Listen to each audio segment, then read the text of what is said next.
నిత్య మీనన్. హిట్స్ ఎక్కువ, మైలేజ్ తక్కువ అన్నట్లుగా ఉంది కెరియర్. ఈ కుట్టి నటించిన చాలా సినిమాలు మంచి విజయాలు సాధించినా అందుకు తగ్గట్టు పేరు రాలేదని ఫిల్మ్ ఇండస్ట్రీలో ఓపెన్ టాక్. ఈ క్రమంలోనే జనతా గ్యారేజ్ లో సెకండ్ హీరోయిన్ గా చేస్తోంది. ఈ మూవీలో కూడా నిత్య డమ్మీనే.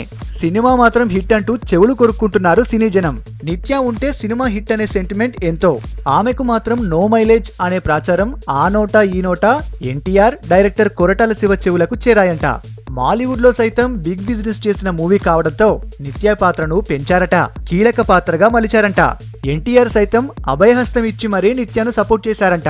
గతంలో ఎప్పుడు ఏ సినిమాలోనూ ఇలాంటి ట్రీట్మెంట్ జరగలేదని, ఏ హీరో కూడా ఇలాంటి గుర్తింపు ఇవ్వలేదని హీరోయిన్ పాత్రను పెంచడంపై హీరో ఒప్పుకోవడం అంటేనే గ్రేట్ అంటోందంట. నిత్యకు సపోర్ట్ గా ఎన్టీఆర్ తీసుకున్న నిర్ణయంపై ఫిల్మ్ ఇండస్ట్రీలో హాట్ డిస్కషన్ నడుస్తోంది. ఎన్టీఆర్ జూనియర్ అయినా మనసులో మాత్రం సీనియర్ అంటూ తెగ పొగడ్తలతో ముంచేస్తున్నారు.